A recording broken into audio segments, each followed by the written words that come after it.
el tema que nos reúne esta tarde me hace sentirme muy a gusto, toda vez que mis investigaciones se iniciaron con un tema sobre Felipe II. Se trataba del personaje Sancho Dávila y su intervención en las campañas del duque de Alba en Flandes. Y desde entonces el rey ha sido un tema recurrente en mis investigaciones, de manera que lo he tenido presente a lo largo de muchos años de práctica profesional. Y el tema de esta tarde tiene además el atractivo de ser un tema muy controvertido, porque durante mucho tiempo fue un lugar común en la historiografía considerar a la Gran Armada, la Invencible, como la llamaron los ingleses, un punto de inflexión en las relaciones bélicas hispano-inglesas, a partir del cual el poder naval español quedó completamente arruinado. La monarquía hispánica de Felipe II no pudo oponerse a partir de entonces a la Inglaterra de Isabel I y la piratería inglesa, ni en ultramar, ni en nuestras posesiones americanas, ni tampoco aquí en Europa, en las costas españolas. Esa es la imagen que ha trascendido desde la bibliografía inglesa, influida por una propaganda triunfalista que se desató pues prácticamente al tiempo que se desarrollaban los hechos, y que ocultaba los grandes fracasos posteriores que la lucha contra los españoles reportó a los ingleses. Y fue una imagen que nosotros aceptamos con resignación y además sin el menor espíritu crítico, tal vez porque influidos por el fracaso de la Gran Armada fue el no poder recoger a los hombres de Alejandro Farnesio y desembarcar en Inglaterra.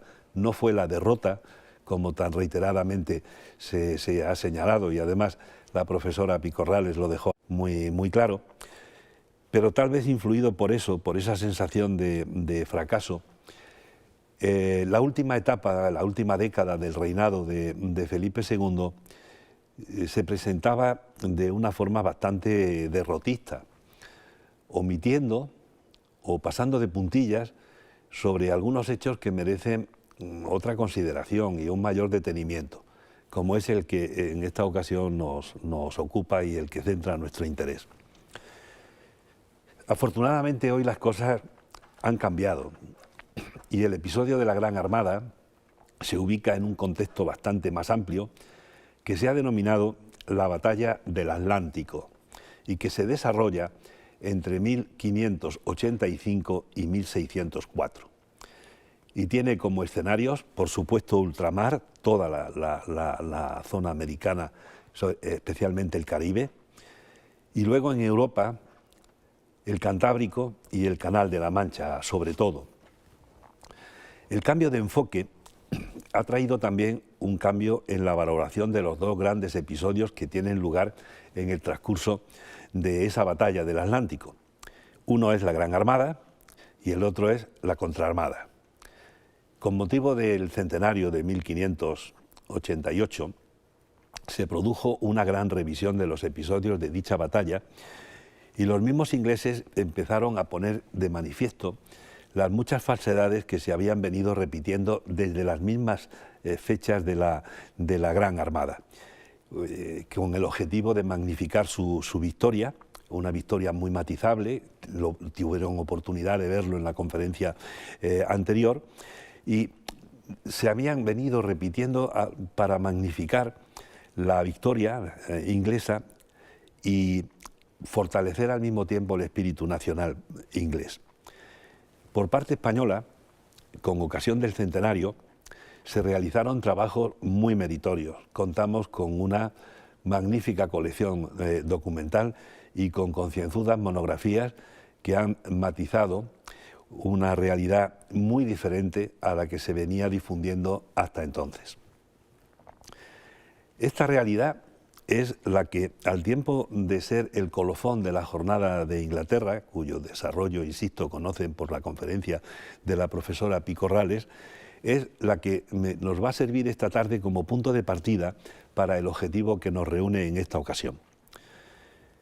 La Gran Armada de 1588, a la que tendré que hacer algunas referencias por la manera en que yo concibo estos dos acontecimientos, la formaba una fuerza de 101 navíos asistidos por 41 buques auxiliares, que eran 21 pataches y zabras, 10 carabelas y 10 falúas. En total la componían unos 150 barcos, de los que se perdieron 28. Y de esos 28, 10 eran zabras, una galeaza y 3 pataches. Es decir, la Gran Armada solo perdió 14 navíos, el resto eran naves auxiliares. Y en los peores momentos de la batalla del Canal, la Armada supo rehacerse y supo reorganizarse, y en una travesía bordeando el norte de las Islas Británicas, una travesía realmente dantesca, regresaron a las costas españolas. Es una realidad que han reconocido historiadores tan cualificados ingleses como Martin Collins y Geoffrey Parker, que escriben: así, en desafiante aunque algo menoscabada formación, la Gran Armada abandonó las costas inglesas. Había luchado y fracasado, pero no había sufrido una abierta derrota. Medinasidonia y sus hombres habían perdido mucho, pero no habían perdido su honor. Pues bien, el 21 de septiembre, al cabo de 5 semanas de navegación, los barcos de la Armada Española empezaron a arribar a las costas cantábricas, reuniéndose en Santander más de medio centenar. 15 llegaron a Laredo, 9 se presentaron en Pasajes, otros 15 alcanzaron La Coruña y sus alrededores. Algunos entraron en Lisboa. Hasta finales de noviembre, desde septiembre hasta noviembre, estuvieron llegando elementos de la Gran Armada, y alguno incluso regresó al año siguiente. Al ataque de la Gran Armada siguió, en 1589, el de la contraarmada inglesa, cuyos ataques fueron silenciados prácticamente en la historiografía inglesa y en la nuestra. En la nuestra particularmente se presenta muy difuminada y como perdida en los sucesos del final del reinado de Felipe II, de manera que hasta una época muy reciente no se le ha dado la importancia que realmente tuvo, y se presentaba por lo general como una réplica, como una especie de desquite hacia la victoria inglesa, y como si fueran dos acciones completamente separadas, sin ninguna conexión. Yo no lo veo así. Desde mi punto de vista, se trata de una misma campaña naval que se desarrolla en 2 tiempos.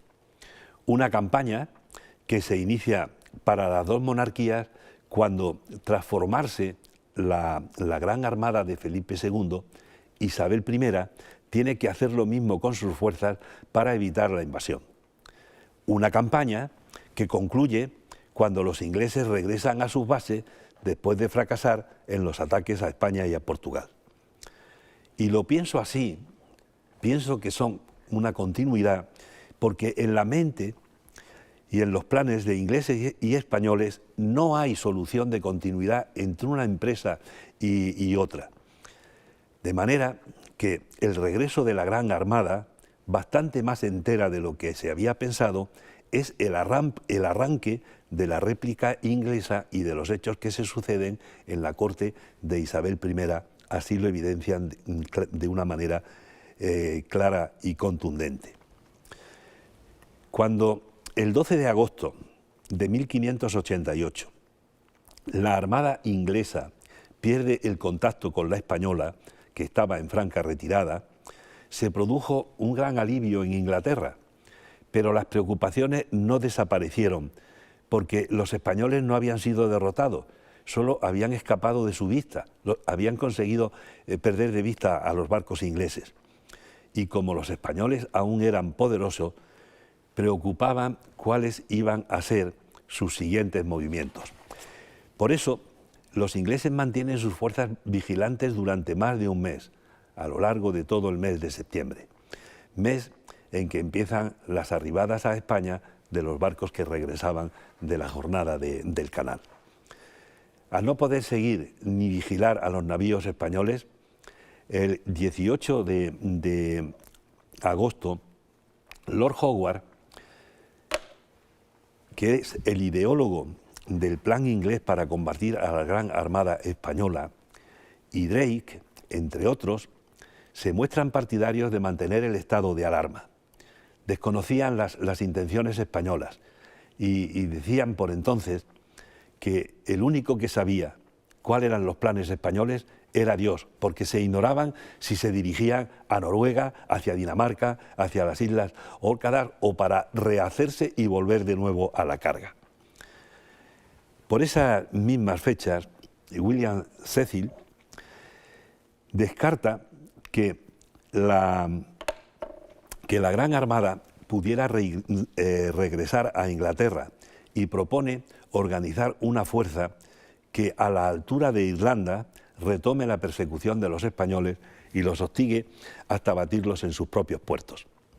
De forma que antes de que concluyera la jornada de Inglaterra de la Gran Armada, ya está planteado el primer objetivo que se perseguiría contra la Gran Armada, que no era otro que destruir lo que había sobrevivido de esa flota española que había entrado en el canal. Isabel I, la reina, quedaba enfrentada así a un dilema: permanecer a la defensiva por ignorar lo que podrían hacer todavía los españoles o continuar la acción contra España. El dilema se resuelve por la situación en que se encontraban los barcos y las tripulaciones inglesas. Unos barcos y unas tripulaciones que en la lucha del canal contra la flota española habían llegado al límite. A finales del mes de agosto, Lord Howard había expuesto al Consejo Privado la necesidad imperiosa de que antes que nada lo que interesaba era recuperar el buen estado de los navíos y restablecer la salud de los marineros y soldados. A mediados de septiembre, después de un mes de noticias sin la Gran Armada, la situación no había mejorado. Los barcos permanecían en los puertos temiendo un nuevo ataque español, y ese temor les impedía afrontar en profundidad las reparaciones necesarias que eran precisas en los barcos ingleses, porque temían que si esas reparaciones se hacían con toda la meticulosidad que se necesitaba, tal vez no estuvieran en condiciones de navegar si se producía el ataque español. El 14 de ese mes de agosto, en una carta, Hawking exponía a Cecil: las compañías enferman a diario. Esto no merece la pena, porque no encuentro razón para dudar que la flota española va a regresar, y nuestros barcos están completamente incapacitados para seguir cualquier empresa sin un completo arreglo, refresco y nuevo abastecimiento de provisiones, calafateo y hombres de repuesto. Con las naves en semejante estado se imponía el aplazamiento de los planes ofensivos ingleses y el mantenerse en guardia ante el posible retorno de la flota española. Sin embargo, cuando el 13 de septiembre empiezan a llegar a Londres noticias fidedignas de que los barcos españoles estaban arribando a la península, la contraofensiva vuelve a ser la opción preferida de Isabel, pero la reina se encontraba con que no tenía los recursos necesarios para llevarlo a la práctica. Es entonces cuando Drake y Norris le ofrecen a la reina, aquí la tenemos representada en dos maneras muy diferentes. La una es un traje de corte, la de la izquierda, mientras que la derecha, pisando sobre un supuesto mapa, pues apunta a ese poderío y a esa grandeza que se aspiraba y que fomentaba la propaganda que estaba desarrollándose por esas fechas. Pues bien, le proponen a la reina, Drake y Norris, aquí tenemos el otro personaje, la solución para realizar esa ofensiva, que consistía en que ellos se encargarían de reunir una gran fuerza naval a la que la reina solamente tendría que contribuir con una aportación de barcos, se hablan de 6, en algunas estimaciones se dice que más, y también una cantidad económica para sufragar parte del coste total de la empresa, una cantidad que se estima que fueron unas 20.000 libras. El resto se cubriría con la aportación de los dos personajes que proponían la empresa, así como con la participación de inversores privados, en donde intervendrían mercaderes, comerciantes, en fin, un variado panorama de los interesados en conseguir beneficios en el comercio o en la expedición. Pero lo que no supieron los ingleses, o si lo supieron no lo consideraron, es que en cuanto los barcos de la Gran Armada empezaron a llegar a la península y Felipe II tuvo noticia de lo que había sucedido, empezaron a tomarse medidas para poner en estado de defensa las costas españolas, particularmente las del Cantábrico, y sobre todo Santander, que ofrecía una gran bahía donde poder refugiarse los barcos. De hecho, ya hemos visto que más de medio centenar se refugiaron en la bahía, y astilleros como el de Guarnizo, que entonces era uno más de esa costa, pero que Felipe II lo convirtió en el gran astillero del Cantábrico por lo protegido que estaba y la salida franca que tenía al mar.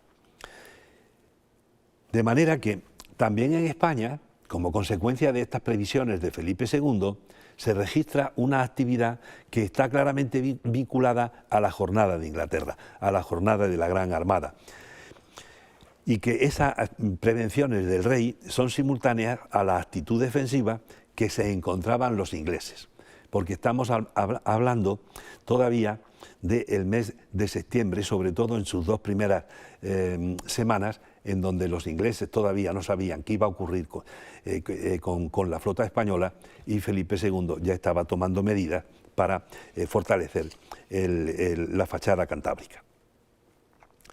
Pues bien, en Inglaterra, aceptada la propuesta de Drake y Norris por la reina, a raíz de esas noticias que llegaban, que anunciaban que la flota española estaba ya de regreso a la península, pues se pusieron manos a la obra y empezaron a atraer a inversores, a reunir barcos, a alistar a gente, a preparar el habituallamiento y cubrir las distintas necesidades que la empresa exigía.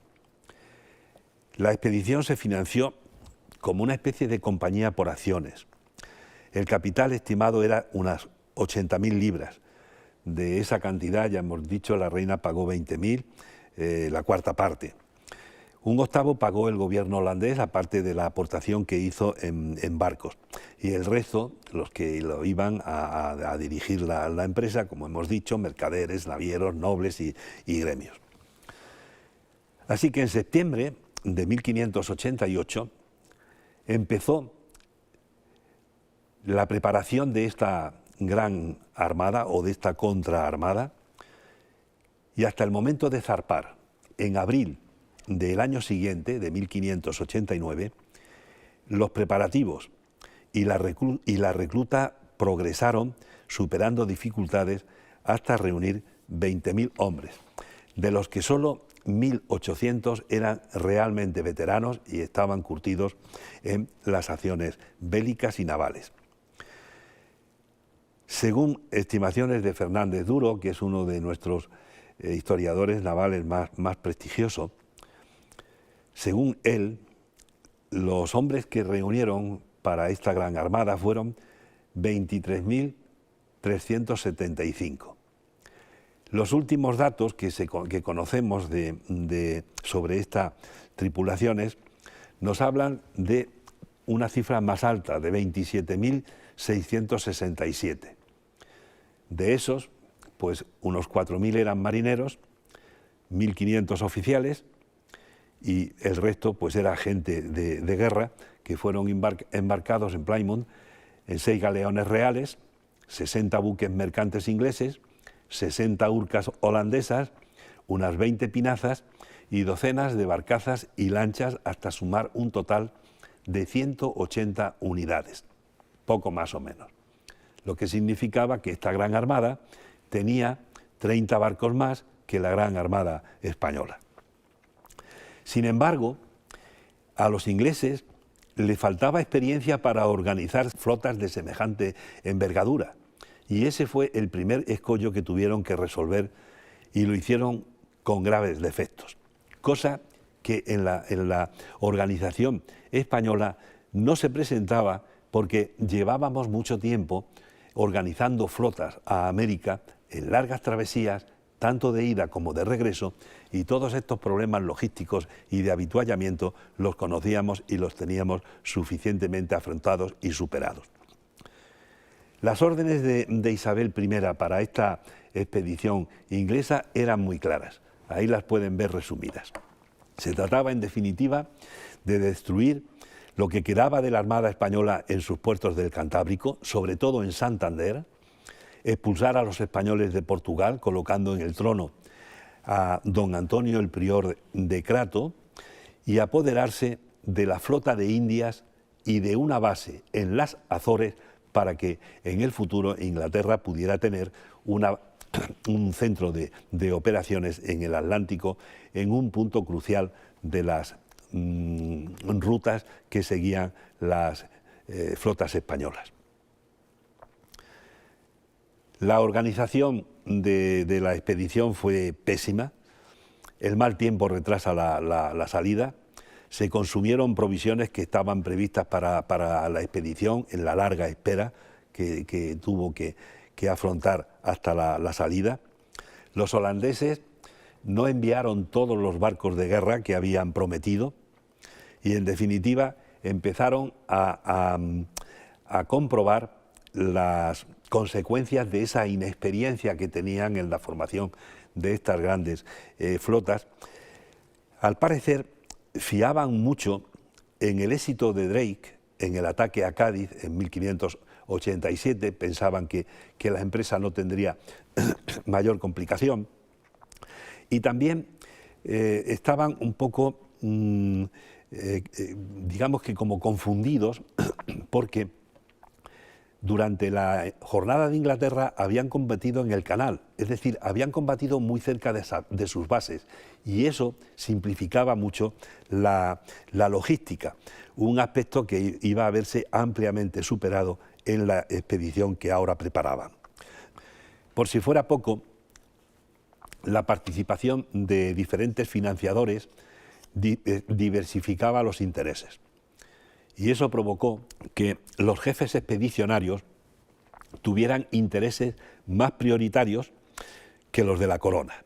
Para ellos era mucho más importante conseguir un sustancioso botín que culminar la derrota española en la expedición. Yo les voy a hacer ahora un relato bastante minucioso de lo que ocurrió en esta expedición, porque se ha tergiversado tanto los sucesos, se ha camuflado tanto el resultado, que quiero que tengan la posibilidad de contrastarlo y que saquen ustedes sus propias conclusiones cuando oigan el relato que yo les voy a hacer y también las referencias que le voy a dar contenidas en la historiografía. La expedición se pone en marcha el 28 de abril de 1589. Zarpan de Plymouth, donde además habían embarcado don Antonio, el prior de Crato, y el segundo conde de Essex, Robert de Bere, que en aquellos momentos era el favorito de Isabel I, y además la reina había dado orden expresa de que no embarcara, pero esa orden no se cumplió. A poco de zarpar empiezan las dificultades, porque bastante antes de llegar a la costa española, desertaron 20 naves pequeñas que llevaban a bordo 2.000 hombres y regresaron a Inglaterra. En cuanto a Drake, por temor a que el mal tiempo lo dejara varado en el Golfo de Vizcaya y, en cierto modo, tener que afrontar la lucha contra los barcos españoles que estaban en esa costa, decidió no arriesgarse a atacar Santander y variar el rumbo y atacar La Coruña, una ciudad que entonces tenía unos 5.000 habitantes, donde el inglés esperaba conseguir no solo vituallas, sino un cuantioso botín. Eso le parecía mucho más beneficioso que hundir barcos españoles y, sobre todo, correr el riesgo de que hundieran los suyos. Cuando se aproximaban a la costa gallega, el primer avistamiento de la flota inglesa se produjo en Estaca de Bares, y desde allí se enviaron avisos a la ciudad, donde un fuego permanentemente encendido en la Torre de Hércules avisaba del peligro que se avecinaba a toda la comarca. El segundo marqués de Cerralbo, don Juan Pacheco de Toledo, que era el gobernador de la ciudad, no disponía más que de una fuerza de unos 1.500 hombres, compuesta por soldados, por hidalgos y por algunas milicias locales. Pero la población civil se implicó en la empresa de una manera decidida, y también participarían algunas unidades navales que existían en La Coruña, que eran un galeón, una nao, una urca, un galeoncete y 2 galeras. El 4 de mayo penetraba la flota inglesa en la bahía de la Coruña. Al entrar, inmediatamente advirtió que estaban al alcance de los cañones del fuerte de San Antón, del fuego del galeón y de las 2 galeras. En lugar de atacar directamente la ciudad, lo que hicieron fue una maniobra envolvente para desembarcar en la playa de Ozán, en la orilla opuesta al fuerte, sin que los defensores de la ciudad pudieran impedirlo. Los ingleses fortalecieron la cabeza de puente que habían establecido, y John Norris atacó la ciudad, conquistando sin gran dificultad la parte baja de la ciudad y saqueando el barrio de la Pescadería. La población de la ciudad se refugió entonces en la parte alta, donde los ingleses continuaron el desembarco en la parte baja de varias piezas de artillería y 14 lanchones para batir a los barcos españoles.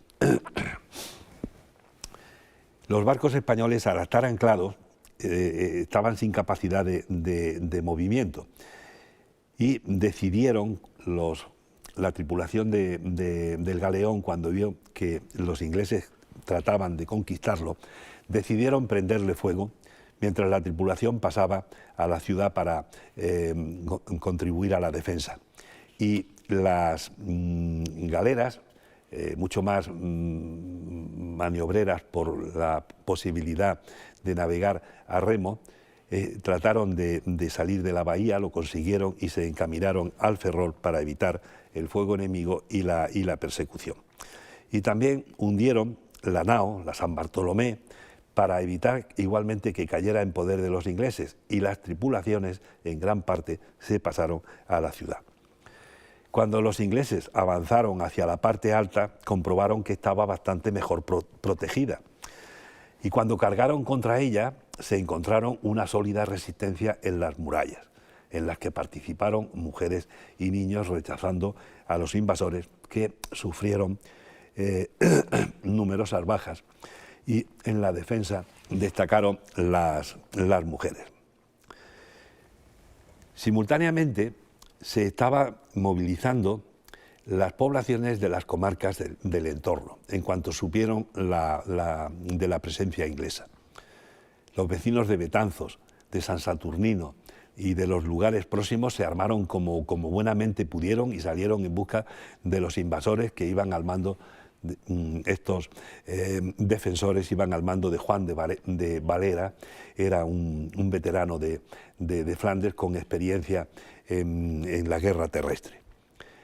A esta fuerza se sumaron unos refuerzos que llegaron de Santiago de Compostela e incluso, al parecer, 2 compañías de asturianos bisoños sin práctica en el combate, pero que decidieron también unirse a defender la tierra gallega y expulsar a los ingleses.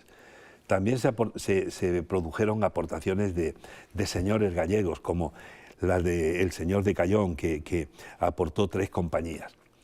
El resultado fue reunir un contingente de unos 2.400 hombres. No era muy numeroso, pero sí era una fuerza con capacidad disuasoria. Cuando los ingleses vieron lo que se reunía, no decidieron realizar nuevos desembarcos y además estaban bajo el fuego que les castigaba desde el monte de Arcas. Durante 2 semanas se mantuvieron las hostilidades sin que los ingleses consiguieran conquistar la ciudad. Es cierto que en 2 ocasiones abrieron brecha en la muralla y que estuvieron a punto de entrar en la ciudad, pero fueron rechazados. En la segunda, particularmente, según la leyenda, María Mayor Fernández de la Cámara y Pita, conocida como María Pita, que había perdido a su segundo marido en el asedio, alcanzó con una lanza a un alférez inglés que arengaba a sus hombres al pie de la muralla. Y ella animó a continuar la resistencia, abortando el asalto inglés. Eso le valdría posteriormente de Felipe II la recompensa de ser nombrada alférez perpetuo, y sobre todo entró en esos anales conmemorativos y de exaltación de acciones heroicas con imágenes como las que están viendo ahora, que no tiene mucho que ver con la que hemos visto en la anterior imagen, que parece más real de lo que realmente ocurriría, y además está ilustrada con esas mujeres que con piedras, incluso un niño al fondo, están contribuyendo a la defensa.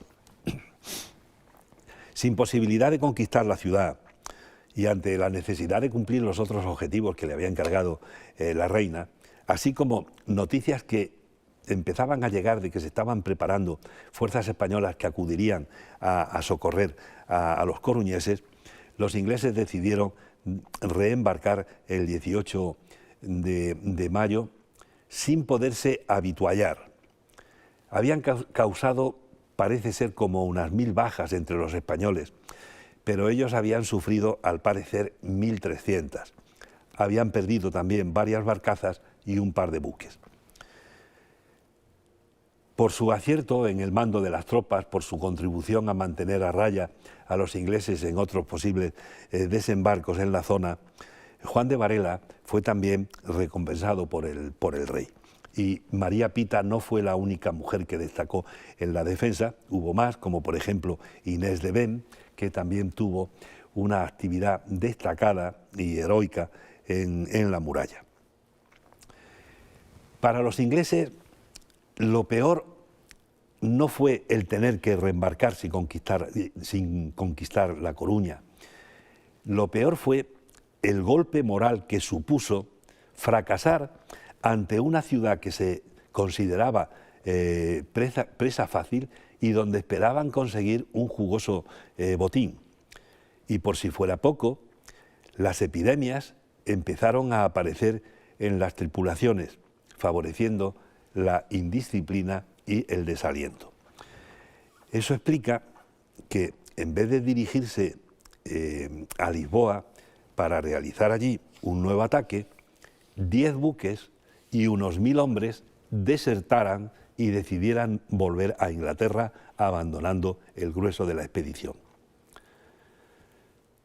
Sin ni siquiera haber intentado llevar a cabo el primer objetivo que les encomendó la reina, el ataque a Santander, y fracasado en La Coruña, la expedición inglesa se dirigió hacia Lisboa para ver si conseguía el segundo objetivo, que era el lograr establecer en el trono portugués a don Antonio Prior de Crato. Este personaje era hijo bastardo del infante don Luis de Portugal, que ya había sido rival de Felipe II cuando quedó el trono portugués vacante por la muerte del cardenal infante don Enrique I sin descendencia. Tuvo que abandonar Portugal al fracasar en su intento de conseguir la corona. Se refugió en Europa, sobre todo en Francia y en Inglaterra, donde esperaba conseguir apoyo para intentar recuperar el trono portugués. Cuando la hostilidad abierta se declara entre Inglaterra y España, el prior consideró que era un buen momento para aproximarse a Inglaterra. Y cuando se produce el fracaso de la Gran Armada, pareció que era la oportunidad idónea para que él volviera a Portugal. Y así se lo planteó a Isabel, comprometiéndose con mucha largueza en un tratado que firmó con la reina inglesa el 31 de diciembre de 1588, en plenos preparativos de la contraarmada. A cambio de esa ayuda que recibiría de la reina, Portugal iba a quedar convertido en un protectorado inglés y supeditada por completo a Inglaterra. Don Antonio iba en la flota, como sabemos, esa flota que iba a arribar ahora a Lisboa, y consideraba que al llegar a la capital portuguesa, la defensa española sería destruida y los españoles degollados. La flota inglesa no se presentó directamente en Lisboa, sino que fondeó el 26 de mayo de 1586 en Peniche, a 75 kilómetros al norte de la capital, y una vez que se efectuara el desembarco, la flota continuaría hasta Cascaes para situarse en la entrada del estuario del Tajo. En Peniche desembarcó Norris. El mar estaba en muy mal estado y eso le costó perder 80 hombres y unas 14 barcazas. Y cuando tuvo reunidos en la playa los 10.000 hombres con los que iba a realizar la marcha sobre Lisboa, en el camino en Torres Vedras fue proclamado don Antonio rey de Portugal, y continuando la marcha, tanto Norris como don Antonio esperaban encontrar ayuda y voluntarios portugueses que se le unieran para atacar Lisboa por tierra. Drake había continuado con la flota hasta Cascais, como he dicho, para llevar a cabo un plan que consistía en que él forzaría la entrada del Tajo y atacaría la capital lusitana por mar, mientras Norris haría lo mismo por tierra. La marcha de Norris no resultó como esperaba. No sumó voluntarios ningunos, tropas voluntarias ningunas. Fue perdiendo efectivos en la marcha por las enfermedades que habían aparecido a bordo y que ahora se manifestaban abiertamente entre los soldados que caminaban hacia Lisboa. También tuvo que soportar los ataques de partidas hispano-portuguesas que le causaban bajas en ataques como aguijonazos, y el camino se convirtió en un auténtico calvario. Ni siquiera se consiguió una aportación importante de portugueses a este contingente que avanzaba más bien maltrecho hacia la capital. Solamente se incorporaron unos 300 paisanos que tampoco tenían una gran experiencia militar. Y cuando después de un duro caminar de 75 kilómetros, Norris llegó con sus hombres a Lisboa, la situación de este contingente era lamentable. Solamente disponía de 44 caballos. Y los soldados, ante la falta de fuerza de tracción animal, se vieron obligados a transportar el material, lo que los agotó aún más, y carecían de cañones suficientes para poder plantear un asedio en condiciones. Máxime cuando faltaba pólvora, faltaban municiones y faltaban víveres. A la vista de Lisboa, Norris comprobó que estaba preparada para defenderse y no para entregarse, como había prometido don Antonio. Además, en el interior le esperaba un contingente de 7.000 hombres y en el puerto había 40 barcos a las órdenes de Matías de Alburquerque, y estaban las galeras de la escuadra de Portugal, mandadas por don Alonso de Bazán, que era hermano de don Álvaro de Bazán, el marqués de Santa Cruz, el que había muerto poco antes de que zarpara la Gran Armada.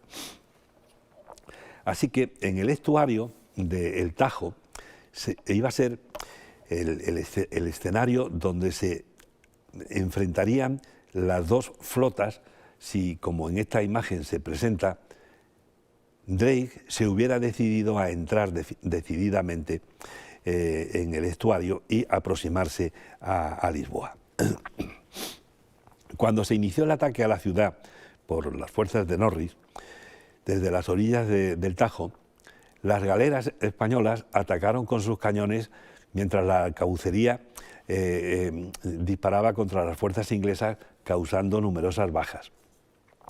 Para escapar a ese fuego, los ingleses buscaron refugio en el convento de Santa Catalina, pero los cañones de una de las galeras consiguieron desalojarlos de esa posición, mientras la caballería del conde de Fuentes les acosaba por el flanco.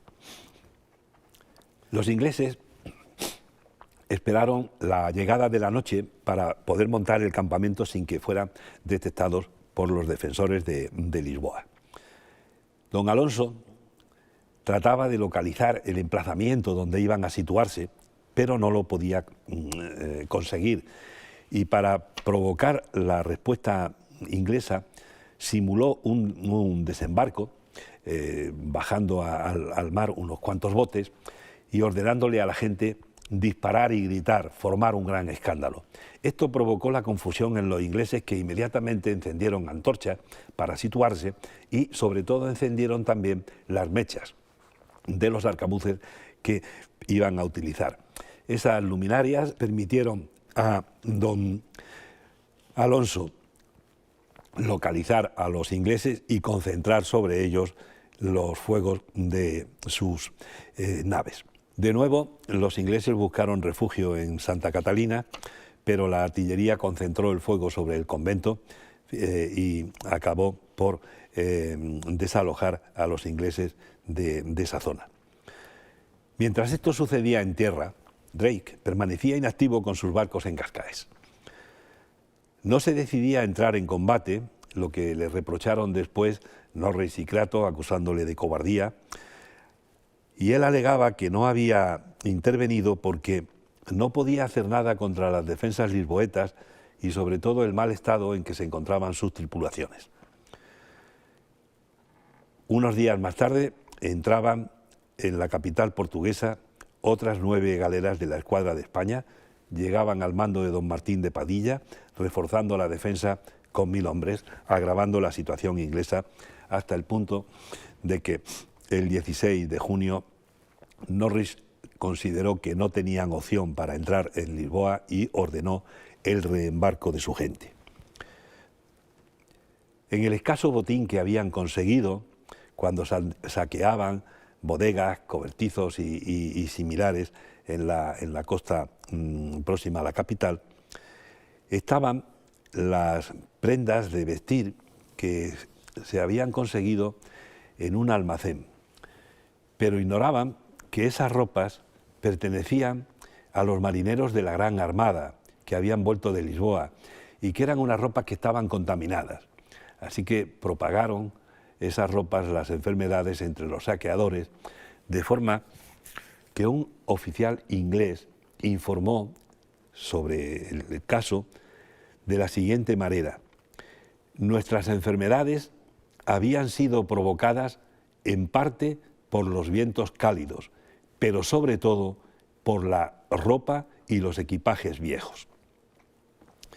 Cuando los españoles advirtieron el reembarque de los ingleses, entonces se ordenó a las tropas hispanolusas atacar al enemigo, y aunque no hubo choques importantes entre las tropas que se retiraban hacia los barcos para reembarcar y las tropas que las acosaban, lo cierto es que bastantes ingleses rezagados fueron capturados y bastantes pertrechos que abandonaban para aligerar la marcha hacia sus propias embarcaciones, y entre lo que abandonaron estaba la documentación de don Antonio, el prior de Crato, donde había una lista que contenía los nombres de los que apoyaban su intentona de expulsar a los españoles de Portugal y los reconocían como rey. Pues bien, a la vista de estos resultados, no deja de sorprender la procedencia del siguiente párrafo sobre estos hechos, que dice así: Sir Francis Drake alcanzó las costas de Galicia al mando de una nutrida flota anglo-holandesa e hizo desembarcar una fuerza expedicionaria, algo que la Armada no había conseguido hacer. Bueno, es un argumento un poco simplista, porque la Armada, antes de desembarcar en Inglaterra, tenía que haber embarcado a las tropas de Alejandro Farnesio. Tras saquear La Coruña y quemar algunos galeones, ya sabemos que había nada más que un galeón y que no lo quemaron los ingleses, sino que fue la propia tripulación, Drake atracó cerca de la desembocadura del Tajo y con sus tropas iniciaron la marcha hacia Lisboa, oculta el desembarco en Peniche. Aunque las tropas de Drake se retiraron bastante antes de llegar a Lisboa, es cierto que las tropas llegaron a Lisboa, su audacia enfureció al rey. Esto también es algo, es un brindis al sol, porque el rey podría estar indignado mucho antes de que ocurriera este ataque a Lisboa, y sobre todo el rey, una vez que fueron rechazados, lo que menos le importaría era lo que había hecho Drake. Les decía que sorprende este párrafo porque procede de un especialista consumado y muy respetado, que es nada menos que Geoffrey Parker, en una de sus últimas obras sobre nuestro rey, que titula Felipe II, la biografía definitiva. Bueno, Drake y Norris sabían que no estaban cumpliendo las recomendaciones reales y trataban de crear una opinión favorable con unas cartas que no disiparon el malestar de la reina, pero que contribuyeron a ir difuminando los errores que se habían cometido, los fracasos que se estaban cosechando, y al mismo tiempo difundiendo una imagen muy diferente de lo que había sucedido. De eso deja constancia el historiador español que les citaba hace un momento, Fernández Duro, y que creo que merece la pena que le lea el texto. Es un poco largo, pero merece la pena que se lo lea porque pueden detectar las diferencias entre lo que dijeron los abogados que tuvieron, los defensores que tuvieron en Inglaterra, los expedicionarios, y lo que ocurrió. Dice: los buenos abogados que tuvieron fueron muy diligentes en esparcir noticias de descargo, como por ejemplo la que de si antes de volver hubieran saqueado los arrabales de Lisboa, que fue cierto que los saquearon, se llevarían un botín considerable, por estar los almacenes de los muelles llenos de mercancías. Pero don Antonio miró por los intereses de sus vasallos, que así los llamaba, los portugueses, y privó a los británicos de la mayor ventaja de la expedición. Aseguraban esos buenos abogados que habían distraído muchas vituallas preparadas para otra expedición y obligado a los castellanos a quemar por su mano mayor cantidad. También que tomaron en Cascaes 15 naves con provisiones, apresando después otras 60 de las ciudades hanseáticas que transportaban trigo. Y escarmentaron a 20 galeras que se atrevían a atacar la retaguardia. Estos relatos, pues como pueden comprobar, no tienen nada que ver con lo que yo les he manifestado hace unos minutos. Bien, Drake decidió adentrarse en el Atlántico unos días después, cuando Padilla vio que se retiraban, decidió salir con sus galeras en persecución de los barcos ingleses, temiendo que Drake de nuevo volviera a Cádiz, como ya había hecho en 1587. La falta de viento impuso una marcha lenta en los navíos ingleses y pudieron alcanzarlas las galeras moviéndose a remo. Se situaron en la popa de los navíos de la retaguardia inglesa para no estar bajo el fuego, el fuego inglés de las bordas de los barcos ingleses, y al mismo tiempo poder hacer lo que los marinos llamaban el tiro de empopada, es decir, disparar a los navíos enemigos por la popa para que la bala entrara por esa parte del navío y recorriera toda la bodega a lo largo de la longitud del buque. Parece que los ingleses perdieron 570 hombres en toda esta operación, 130 habían sido hechos prisioneros, perdieron también varios buques que fueron apresados por las galeras, un patache y una lancha. Las bajas españolas parece que fueron bastante inferiores. Bajo esta presión, Drake amplió nuevamente el escenario de la batalla del Atlántico al decidir ir contra las Azores. En esta imagen tiene marcado en verde, un verde más intenso que el fondo del mar, los principales escenarios donde se desarrolla la batalla del Atlántico. Y particularmente es interesante esta zona porque aquí tenemos las Islas Canarias, el archipiélago de Madeira y las Azores. Que es el archipiélago de Cabo Verde, quedaba bastante más desplazado del escenario y no tuvo ningún protagonismo en esta ocasión.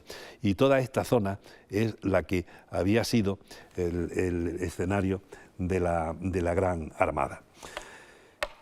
Pues bien, cuando se dirigen hacia las Azores, aquí tenemos un mapa, digamos, clásico y antiguo del archipiélago, trató de cumplir el tercer objetivo de la reina, que era conseguir una base en estas islas, porque era paso obligado de las flotas de indias españolas cuando venían cargadas de América, con los productos americanos, coloniales y sobre todo con el oro y la plata. Sin embargo, fue rechazado por la guarnición del archipiélago, entre otras cosas porque parece que en la dotación de los navíos que llevaba Drake solamente quedaban unos 2000 hombres en condiciones de combatir. Los demás estaban afectados por enfermedades y eso con esa fuerza le era imposible establecer una base en las Azores. Y de nuevo el mal tiempo complicó su situación, pues otra tormenta provocó algunas pérdidas en barcos y hombres, y él decidió cambiar de rumbo para dirigirse al archipiélago de Madeira, más al sur, donde puso rumbo a Puerto Santo, una de las islas medianas de ese, pero no la más grande es Madeira. Pudo saquearla y desde allí pues regresó hacia la península para entrar en la ría de Vigo, con idea de saquear la ciudad y avituallarse. La ciudad tenía entonces unos 600 habitantes, poco más o menos, y fueron capaces de resistir, causando nuevas bajas a los ingleses. Cuando las fuerzas expedicionarias inglesas supieron que se aproximaban nuevas fuerzas de milicia, se retiraron en medio de más desertores que se quedaron en la península y una nueva oleada de tifus entre las dotaciones. La cosecha de fracasos que se venían sucediendo hizo que Drake intentara con 20 barcos regresar de nuevo a los Azores a ver si conseguía hacerse con la flota de Indias. Pero el resto de la expedición, con Norris, con Essex, con Crato y con las tripulaciones dominadas por una indisciplina creciente, decidieron que regresaban a Inglaterra y no continuaban la expedición. Tampoco consiguió Drake en esta nueva intentona ningún éxito. Un temporal volvió a desarticular la formación y frustró los planes de El Inglés, que desalentado decidió también regresar a la isla inglesa. Cuando estaba a la altura del Cantábrico, las zabras españolas allí situadas lo atacaron, consiguiendo capturar otros 2 buques ingleses. Y el 10 de julio de 1589, por fin, Drake entraba en Plymouth. El resultado final de la empresa era bastante desastroso. No había conseguido ninguno de los objetivos propuestos. Había perdido numerosas embarcaciones y había costado la vida en torno a 10.000 soldados y marineros ingleses, cifra a la que hay que sumar las deserciones, lo que supondría poco más o menos la mitad de la fuerza de salida. Pero es muy complicado hacer un balance que conviene hacer para un poco resumir estos 2 momentos de una misma campaña. Y resulta complicado porque no tenemos garantía de que las cifras de que disponemos sean ciertas. Además, hay mucho baile entre unas cifras y otras, y la estimación resulta bastante compleja. Yo les presento aquí pues algunas cifras que no lo hago con la pretensión de que sean las fidedignas y las definitivas, sino para que tengan algunas referencias indicativas de lo que pudo ser el balance de la Gran Armada y lo que pudo ser el balance de la contraarmada. En cualquier caso, las pérdidas en hombres pues fueron bastante duras, fueron unas pérdidas muy costosas. Las bajas españolas, como las inglesas, resultan difíciles de determinar, porque, entre otras cosas, no tenemos unas referencias claras de lo que se perdió en el ataque a Lisboa, en el ataque a La Coruña, ni tampoco tenemos noticias de lo que sufrieron las tripulaciones que atacaron a la flota inglesa. Se ha hecho una valoración global de las pérdidas conjuntas de españoles e ingleses, que yo les voy a leer y ustedes pues sacan sus propias conclusiones. Dice: son destacables los importantes medios con que se contó en Lisboa para luchar contra la peste. Nos estamos refiriendo a poco antes de que saliera la Gran Armada. Dice: para luchar contra la peste, que a la postre fue controlada, y los barcos saneados, y el posterior control sanitario fue muy estricto, lo que permitió que, aun sumando las bajas producidas durante los naufragios en el viaje de vuelta de la Gran Armada, la mortalidad final no alcanzase el 50%. En vivo contraste, la escasez de recursos sanitarios puestos en juego para la gran flota de interceptación, cuyos barcos formarían después la contraarmada, también con medios sanitarios deficientes, conllevó a que la mortalidad en esta expedición inglesa superase el 75%. Bueno, pues es una estimación que puede ser indicativa, pero que habrá que precisar indudablemente. El coste económico de la empresa para Inglaterra fue muy alto. El botín no llegaba a las 29.000 libras y había costado 80.000 la expedición. Se inicia una investigación y como consecuencia de esa investigación, Drake fue muy criticado por sus compañeros hasta el punto de que quedó totalmente desacreditado y sin consideración en la corte, por lo que fue relegado a ser el gobernador de las defensas de Plymouth. Otra gran diferencia fue la indisciplina. En la Gran Armada no hubo deserciones, sí los hubo en la contraarmada. En el caso de la Gran Armada, incluso los enemigos alaban la disciplina de las tripulaciones y sus mandos, como la que mostraron en el orden de combate. Mattingly, un especialista inglés en estas expediciones, escribía: la recuperación del orden táctico, manifestación de la disciplina y de la destreza marinera de los españoles, fue posible con toda evidencia gracias a las cualidades del mando del duque de Medina Sidonia y al valor tenaz desplegado en su acción de retaguardia. Bueno, tales frases pues son una muestra de la revisión que se estaba produciendo, que aludía al principio de mi conferencia, y que en el caso británico es bastante manifiesta. Hay unas afirmaciones que hizo Ben Walsh, presidente de las asociaciones históricas de enseñanza secundaria en el Reino Unido, en donde tiene unas frases muy duras, que a mí me van a permitir que les lea, aunque sean un poco largas, pero creo que son muy gráficas y que le ayudará a obtener su propia valoración de lo que yo les estoy diciendo esta tarde.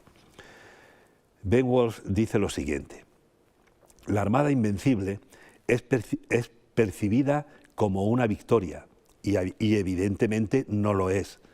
La Armada inglesa contra España estaba formada por 180 barcos, en comparación con los 130 de la Armada Invencible, y duró desde el 18 de abril al 2 de julio de 1589. Aunque estaba dirigida por el marinero más famoso del siglo XVI, Sir Francis Drake, la empresa estuvo caracterizada por los problemas que fueron la enfermedad y la deserción, la indisciplina y la incompetencia. Las deserciones fueron la causa de la pérdida de 3.000 hombres por lo menos, mientras que la incompetencia de Drake y sus generales debilitaron a las tropas y costó muchas vidas. Los generales, por negligencia, no llevaron suficientes carros para el equipaje en la expedición, de forma que los soldados tuvieron que cargar con las municiones. Hubo escasez de comida, de médicos y de oficiales con experiencia. La indisciplina era endémica, desde la cúpula hasta la base.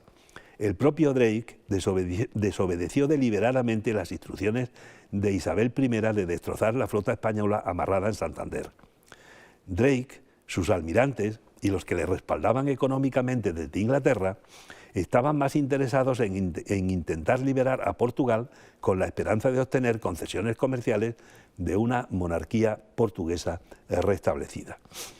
El espionaje militar de la fuerza de invasión era tan deficiente que cuando el almirante inglés se aproximó a Lisboa, descubrió que las murallas de la ciudad eran muy altas y fuertes, contrariamente a lo que se le había dicho.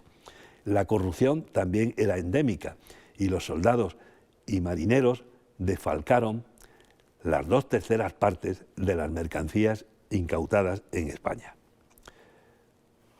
Yo creo que son lo suficientemente gráficos estos párrafos como para no necesitar un comentario. Sin embargo, nada de estos errores, de lo que manifiesta esta declaración, nada de esto trascendió, y la propaganda que se desarrolló en Inglaterra con ocasión de la Gran Armada tuvo su continuidad en la contraarmada. Para Inglaterra era muy necesario enmascarar la derrota y desplegó una campaña propagandística de proporciones colosales. Se consideraba que lo sucedido era el gran triunfo del protestantismo sobre el catolicismo romano, hasta el punto de que autores ingleses y holandeses consideraron la victoria inglesa como una especie de protección divina. Incluso en una de las medallas conmemorativas que circularon había una leyenda que decía: Flavis Deut et dissipati sunt, o sea, Dios sopló y se disiparon. En la batalla propagandística, España sí fue derrotada en toda línea y la victoria se expandió por toda Europa, y en gran medida sobre ella descansa gran parte del mito del nacionalismo inglés. Con el episodio de la contraarmada, pues la propaganda actuó de la misma manera. La versión que dieron los ingleses fue la que se creyó en Europa. Estaba muy activada en los autores de la era victoriana, pero sin embargo la memoria de la contraarmada no perduró entre los ingleses. Y en España la meticulosidad de la documentación que se estaba desarrollando en la administración española, precisa, minuciosa, pues hizo que Felipe II no entrara en esa dimensión. Si llega a dar los argumentos que se desprenden de esa documentación, no hubieran tenido la misma resonancia que los panfletos ingleses redactados en un tono exaltado y triunfalista, que de manera alguna se correspondía con la documentación española. Recientemente sí se ha hecho algo en este sentido, pero tampoco con demasiada trascendencia. En la serie de conmemoraciones y congresos que se hicieron con ocasión de la conmemoración de la Gran Armada, hay un libro de Luis Casado Soto, que se publicó en 1988, que es uno de los mejores exponentes de la labor concienzuda investigadora que hicieron los historiadores españoles en estas fechas. En ese libro se refuta el mito inglés dando cuenta detallada de los 102 barcos que regresaron. Pero los ingleses no se hicieron eco ni respondieron a esta argumentación. En esa misma línea se sitúa un libro bastante más reciente, es del 2011, de Gorrochategui Santos, sobre la contraarmada. Sin embargo, entre uno y otro libro permaneció la confusión y la mala información. Y les voy a dar un par de muestras. Permítanme ustedes que sea reiterativo en este asunto, pero sí me interesa que puedan acabar con la mejor idea posible de lo que tanto la profesora Picorrales como yo les estamos diciendo. Por ejemplo, Henry Kamen, en su biografía sobre Felipe II, publicada en 1997, 11 años después del libro de Casado Soto, escribía: a principios de verano, una gran flota inglesa, al mando de Drake y de Sir John Norris, merodeaba frente a las costas de Galicia y Portugal y hacía destructivas incursiones a placer sobre Coruña, Vigo y en las inmediaciones de Lisboa. Creo que esto se diferencia bastante del relato que yo les he hecho. Pero es que hay más. El mismo Josep Pérez, que es un hispanista de prestigio más que consagrado, en su libro sobre la historia de España, publicada en 1996 y traducido 3 años más tarde al español, en relación a la Gran Armada, dice que no regresaron más que 16 barcos, cuando ya se habían demostrado que eran 102. Bueno, pues estos errores también se mantuvieron por parte anglosajona, pues el escocés, por ejemplo, Angus Constant, en su libro sobre la Armada Invencible, publicado en el 2010, y en español de la versión inglesa que había aparecido en el 2009, sostiene que se perdieron al menos 45 barcos, incluidos los 27 más grandes de la Armada española. Tampoco debía conocer el libro de Casado Soto. Cuesta mucho desmontar los mitos nacionalistas, eso lo sabemos los historiadores desde tiempo inmemorial. Y el caso de la Gran Armada, pues ofrecía todos los aditamentos, todos los alicientes para que no constituyera una excepción y que entrara en ese imaginario nacionalista inglés. ¿Qué conclusión podemos sacar en general de estas dos grandes expediciones que hemos visto, la Armada y la Contraarmada? Pues las dos frustraron los grandes objetivos a los que estaban encaminados. Y eso pues vino a poner de manifiesto que ni Inglaterra ni la península ibérica eran abordables desde el mar con los medios entonces disponibles. De manera que hay una especie de techo técnico, de techo náutico, que hacía poco fiables los resultados de ambas expediciones. Después de la Contraarmada, siguieron varias expediciones inglesas que se parecían más a las acciones piráticas anteriores, pues la actividad naval en el Atlántico y en el Canal, como consecuencia de esa batalla que se había abierto en 1585, continuaba y se desarrollaba por ambas partes, y ambas partes tuvieron fracasos. Y además esas expediciones no tuvieron ninguna trascendencia en el juego bélico-militar, bélico-náutico que se estaba desarrollando por entonces. No obstante, algunos hechos sí tuvieron una gran resonancia, como fue la muerte de Hawking en Puerto Rico en 1595 y de Drake en Portobelo en 1596, en la misma expedición que ambos dirigían hacia en la América Española. Pues bien, en el contexto de una guerra que se prolongaría hasta 1604, la batalla del Atlántico no había terminado. La Gran Armada y la Contraarmada no habían sido sino su episodio más sobresaliente, el más importante, es cierto, pero no había cerrado el conflicto ni muchísimo menos. Y por mi parte nada más. Muchas gracias por su atención.